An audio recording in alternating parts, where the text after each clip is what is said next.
भागवत का अधिकारी कौन है? तो कहते हैं निर्मत्सराणाम सताम, जिसके चित्त में मात्सर्य दोष नहीं है।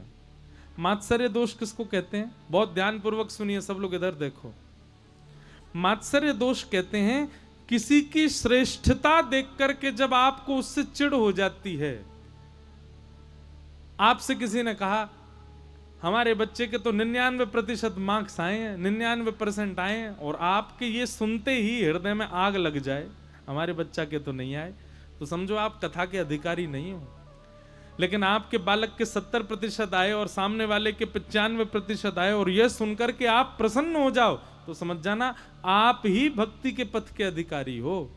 किसी की श्रेष्ठता और उज्जवलता से आपको पीड़ा नहीं होती है, तब आप कथा के अधिकारी हो।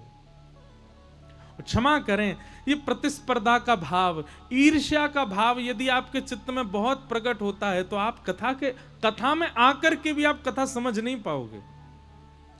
कथा में बैठकर के भी आपको ऐसा लगेगा मुझे समझ में तो आ नहीं रही, मुझे तो नींद आ रही है। क्यों? निश्चित ही आपके हृदय में ईर्ष्या का भाव है। अगर ईर्ष्या का भाव चित्त में नहीं होता, हो ही नहीं सकता कि आपका कथा में मन ना लगे।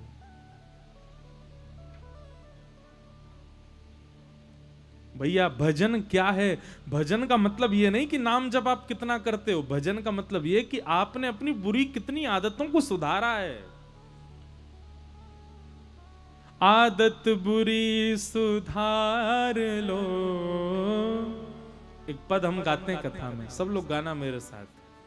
भजन किसको कहते हैं? सुनो। मन की तरंग मार लो, बस हो गया भजन हो। सब लोग गाओ।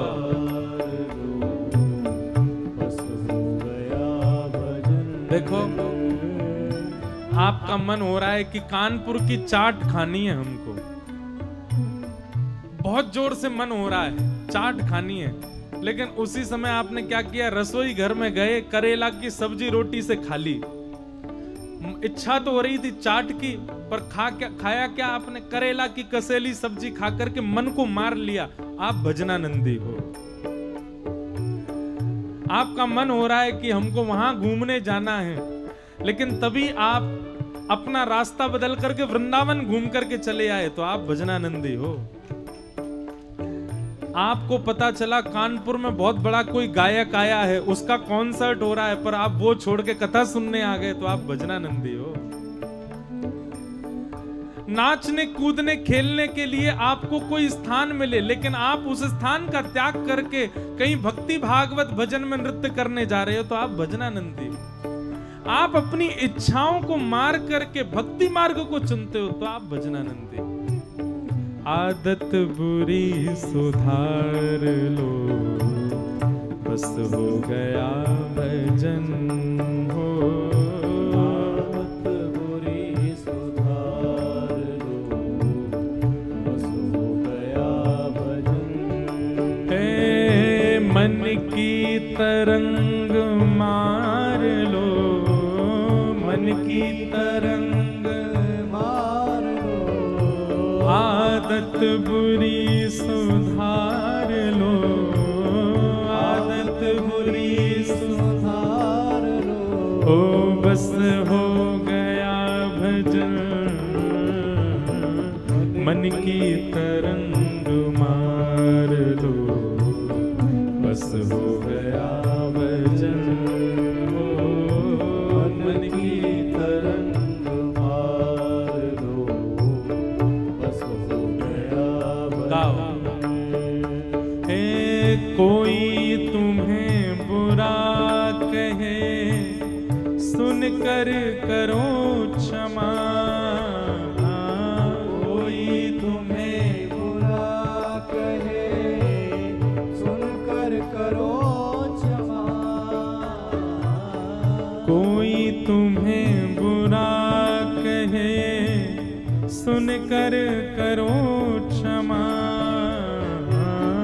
कोई तुम्हें बुरा कहे, सुन कर करो क्षमा। ओ अपनी वाणी का स्वर संभाल लो, अपनी वाणी का स्वर संभाल लो, अपनी वाणी का स्वर संभाल लो। ओ बस हो गया भजन, हो वाणी का स्वर संभाल लो, बस हो गया भजन। मन की तरंग मार लो, बस हो गया भजन, हो मन की तरंग मार लो, बस हो गया भजन। मन की तरंग मार लो, बस हो गया भजन, मन की तरंग मार लो, बस हो गया। श्री राधा रमण लाल की।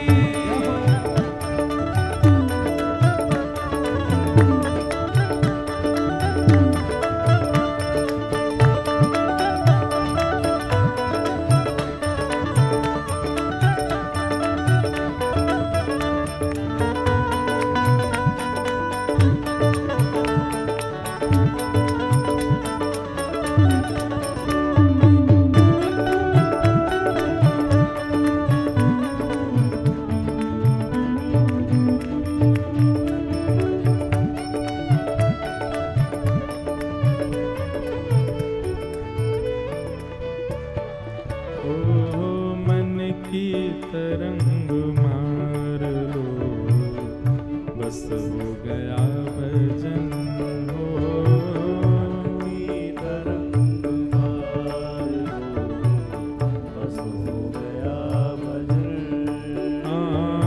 मन की तरंग मार लो, बस हो गया भजन, हो मन की तरंग मार लो, बस हो गया भजन। आदत बुरी सुधार लो, आदत बुरी सुधार लो, आदत बुरी सुधार लो, आदत बुरी सुधार लो। बस हो गया भजन, मन की तरंग मार लो, बस हो गया भजन, की तरंग मार लो, बस हो गया भजन। ओ नेकी सभी के साथ में बन जाए तो करो, नेकी सभी के साथ में बन जाए तो करो। हे नेकी सभी के साथ में बन जाए तो करो, नेकी सभी के सामने बन जाए तो करो। हे सतगुरु महिमा जान लो, सतगुरु महिमा जान लो। हाँ सतगुरु महिमा जान लो, सतगुरु महिमा जान लो। बस हो गया भजन, हो सतगुरु महिमा जान लो, बस हो गया भजन। हाँ सतगुरु महिमा जान लो, बस हो गया भजन, सतगुरु महिमा जान लो, बस हो गया भजन। ओ आदत बुरी सुधार लो, आदत बुरी सुधार लो।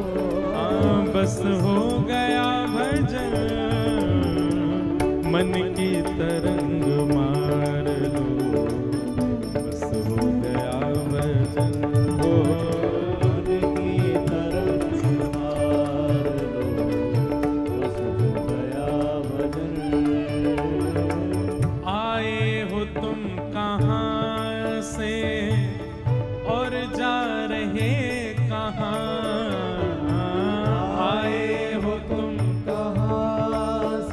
हमारा उद्देश्य क्या है जीवन का? क्या हम केवल खाने पीने, हंसने बैठने और कमाने के लिए आए संसार में? मतलब करोड़ों लोगों को, खरबों लोगों को ठाकुर जी ने एक ही काम के लिए भेजा, खाओ पियो कमाओ और मर जाओ। क्या इसी के लिए संसार में सबका जन्म होता है? नहीं। अपना उद्देश्य जानिए, क्यों आए आप संसार में? आए हो तुम कहां से और जा रहे कहां? आए हो तुम कहां से और जा रहे कहां? ओ मन से सही विचार लो, मन से सही विचार, मन से सही विचार लो, मन से सही गाओ। बस हो गया भजन हो, मन से सही विचार लो, बस हो गया भजन, मन से सही विचार लो, बस हो गया भजन। मन से सही विचार लो, बस हो गया भजन। मन की तरंग मार लो, बस हो गया भजन। मन की तरंग मार लो, बस हो गया भजन। गोविंद बोलो हरि गोपाल बोलो, गोविंद बोलो हरि गोपाल बोलो, गोविंद बोलो हरि गोपाल बोलो।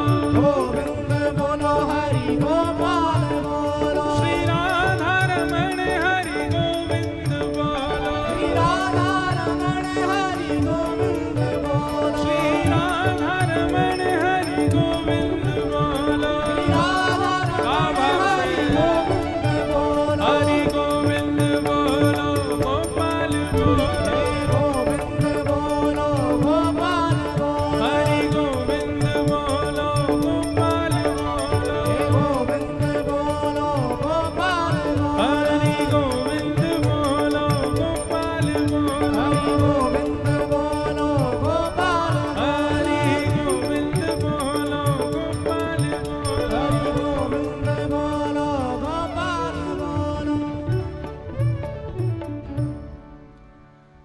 मन की तरंग मार लो, बस हो गया भजन। आदत बुरी सुधार लो, बस हो गया भजन। यही भजन है। ऐसे भजन का क्या फायदा कि नाम जब तो खूब करते हैं, कथा तो खूब सुनते हैं, लेकिन परिवर्तन कुछ नहीं है।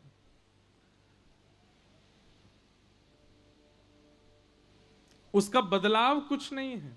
एक बात आप हमारी बहुत ध्यान से सुनिएगा। जो लोग भजन का आश्रय नहीं लेते, भक्ति का आश्रय जीवन में कभी नहीं लेते, लेकिन वैसे किसी के साथ छल नहीं करते, कपट नहीं करते, गंदा खाते नहीं, गंदा पीते नहीं, पर हां भजन भी नहीं करते, जीवन जीते हैं, शुद्धता से जीते हैं, पर भजन मार्ग में नहीं है, ऐसे लोगों को पाप नहीं लगता। पर ध्यानपूर्वक सुनिएगा, भजन का आश्रय लेते हैं, गुरु का आश्रय लेते हैं, कथा भी सुनते हैं, तिलक भी लगाते हैं, सब प्रकार से भक्ति भाव जीवन में लेकर के आ चुके हैं, लेकिन दूसरों के साथ छल भी करते हैं, कपट भी करते हैं, ईर्ष्या भी करते हैं, द्वेष भी करते हैं, मांस भक्षण भी कर लेते हैं, कभी कभी पान भी कर लेते हैं। सीधी बात, भक्ति का मार्ग भी अपना रखा है, लेकिन साथ ही साथ संसारी विषयों को भी भोगते हैं। ऐसों को जरूर पाप लगता है। हम इसका उदाहरण एक भाव से कहा करते हैं कथा में कि नीचे जो लेटा है वो कितनी भी करवट बदले वो गिरेगा ही नहीं, क्योंकि पहले ही गिरा पड़ा है। गिरता वही है जो ऊपर लेटा होगा। जो बिस्तर पर लेटा होगा। बिस्तर पर लेटा है मतलब भक्ति मार्ग में है। अगर आपने फिर गलती की तो पतन होगा, गिरोगे और लगेगी भी। लेकिन भक्ति मार्ग में नहीं है, पहले से पड़े नीचे जमीन में, कितना करवट बदलते रहो, गिरोगे थोड़े, गिरे पड़े हो पहले से। इसलिए भैया अगर एक बार भी आप भजन मार्ग में आ चुके हैं, एक बार भी आप भक्ति के पथ पर चल चुके हैं, उसके बाद सावधान रहिए।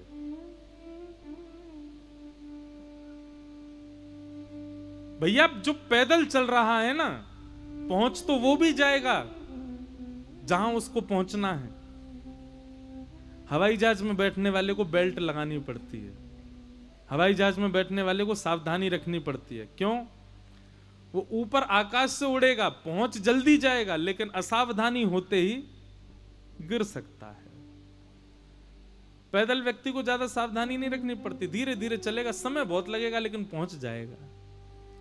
तो पैदल चलने वाला व्यक्ति कौन है? संसारी व्यक्ति है। उसको अब यहां से बेंगलोर जाना है, बेंगलोर पैदल कोई चल के जाए, कितना समय लगेगा? 1-1.5 साल लग जाएगा उसको पहुंचने में।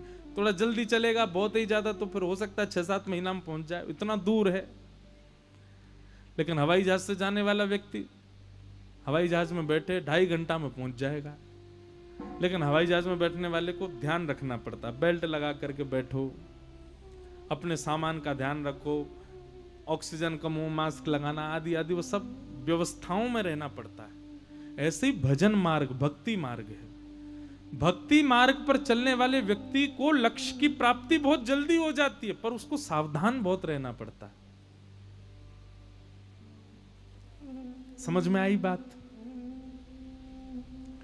तो इसलिए भैया अगर भक्ति मार्ग अपनाया है, भक्ति पथ अपनाया है, सावधानी भी अपनाओ।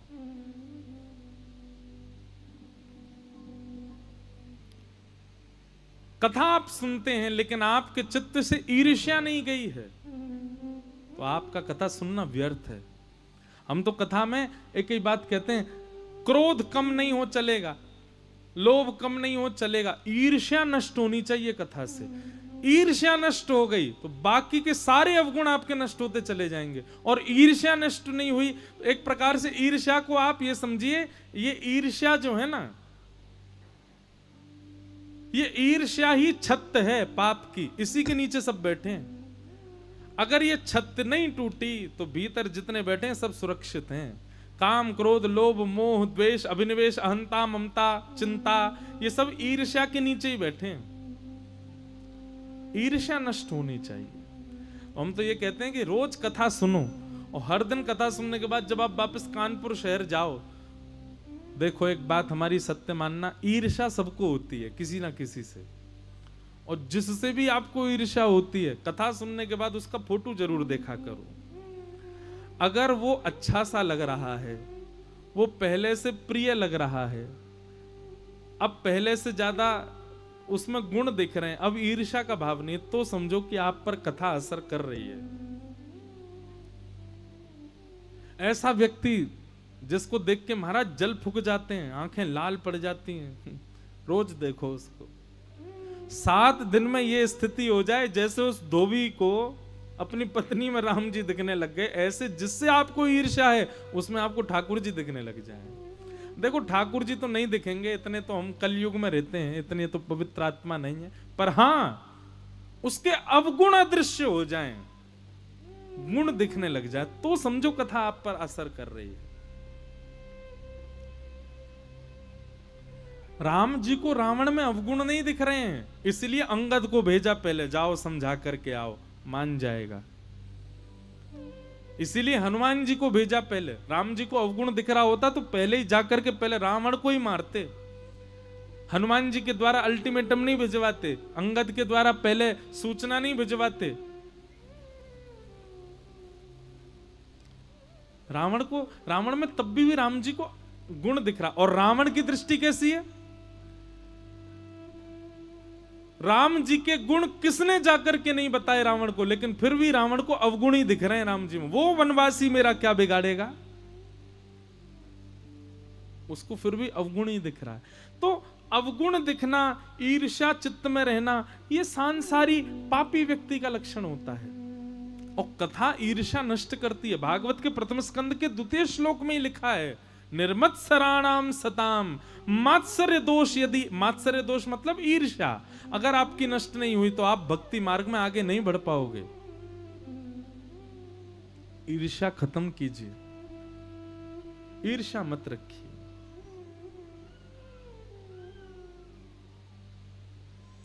निर्मत्सराणाम सताम। एक बार एक मित्र अपने दूसरे मित्र से मिलने गया, एक व्यक्ति अपने मित्र से मिलने गया। तो मित्र से मिलने गया तो दोनों मित्रों ने मन में विचार किया, हाँ भाई आज तू आया मुझसे मिलने, चल हमारे रिश्तेदार के यहाँ एक फंक्शन है, खीर खाने चल रहे हैं। तो पहले मित्र ने कहा भाई मेरे पे कपड़े बढ़िया नहीं है। तो दूसरे मित्र ने कहा मेरे पहन ले। बोले हाँ दे दे। उसने अपनी टी शर्ट दे दी, जीन्स दे दी। दोनों जैसे ही निकले रिश्तेदार के यहां पहुंचे तो जिस मित्र के रिश्तेदार थे वो दूसरे मित्र के वस्त्र देखकर, भाई तू तो बहुत जम रहा है, बहुत बढ़िया लग रहा है, कहां से लाया, टी शर्ट बहुत अच्छी लग रही है। तो पहला मित्र सोचने लगा, उसने कहा मेरी है, मैंने ही तो दी थी इसको, वहां से खरीद के लाया था, इस पे थे नहीं इसलिए मैंने दी। तो मित्र बोला अरे भाई तेरी है तो इतना गा क्यों रहा है सब जगह, क्यों? उसकी प्रशंसा हुई तो उसको सहन नहीं हुआ। इसी को कहते हैं मात्सर्य दोष। ये मात्सर्य दोष कथा के श्रोता के अंदर नहीं होना चाहिए और वक्ता के अंदर भी नहीं होना चाहिए। दोनों के अंदर यदि मात्सर्य दोष होगा तो क्या होगा, श्रोता को कथा समझ में नहीं आएगी और वक्ता कथा समझा नहीं पाएगा। इसलिए मात्सर्य दोष नहीं होना चाहिए। आपके भजन का सबसे पहला रूप यही होना चाहिए कि मेरे भीतर से मात्सर्य दोष नष्ट हो। दूसरा, वैद्यम वास्तव मत्र वस्तु शिवदम तापत्रयोन्मूलनम श्रीमद्भागवते महामुनि कृते किंबा परीरीश्वर सद्यो हृदय वरुध्यते त्रिकृत भी शुश्रूषुभिस्तच्छणात्। कथा सुनने से बंधुओं एक ही चीज होगी, एक ही लाभ होगा आपको, कृष्ण आपको प्रिय लगने लगेंगे। आप सोचो कि कथा सुनने से आपके व्यापार में वृद्धि हो जाए, कथा सुनने से आपका यश हो जाए, कथा सुनने से आप ऐश्वर्यवान हो जाओ, कथा सुनने से आप संपत्तिवान हो जाओ। सत्संग करने से केवल एक चीज बढ़िया होगी, क्या? कृष्ण पहले से अति प्रिय लगने लगेंगे। जितने पहले प्रिय लगते थे उससे ज्यादा प्रिय लगने लगेंगे। मीराबाई पर अनुग्रह हुआ कथा का, कृष्ण और प्रिय लगने लगे। गोस्वामी तुलसीदास पर अनुग्रह हुआ कथा का, राम जी और प्रिय लगने लगे। कथा सुनने से और कुछ नहीं, एक और काम होता है बहुत गलत, कथा सुनने से कथा कहने वाला ही प्रिय लगने लगता है। ये बहुत बढ़िया है, ये भी गलत है। ताली काय को बजा रहे हो? हम खंडन कर रहे हैं इस बात का। कथा सुनाने वाला प्रिय लगने लग जाए, चलो ठीक है, उनके प्रति श्रद्धा बढ़े, उनके प्रति सम्मान बढ़े, उनके प्रति भावना बढ़े, अच्छा है। हम तो भुगत वो भी, कईयों को तो प्रेम हो जाता है, वो गलत है। नहीं, हमारे पास आते हैं इतने बड़े बड़े पत्र, और पत्र पढ़ के फिर मन में लगता है कि इसलिए तो कथा नहीं सुना रहे हम कि हमसे ही प्रेम हो जाए।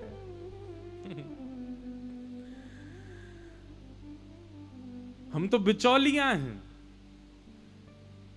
मतलब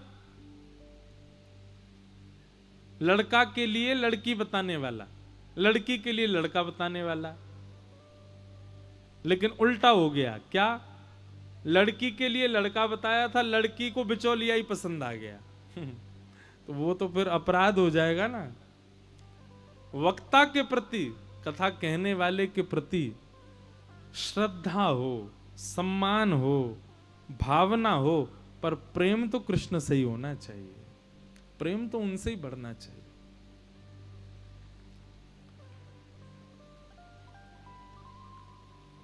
हाँ, प्रेम सूक्ष्म तो बढ़ता ही है। जिसकी आप कथा सुनते हैं, जिसका आप सत्संग सुनते हैं, जो आपको सुधार रहा है, जो आपको पथ दिखा रहा है, उसके प्रति एक भाव, प्रेम भाव होना सामान्य एक बात अलग है, पर उसको प्रियतम मत मानो, उसके प्रति प्रियतम बुद्धि मत रखो, वो अपराध है।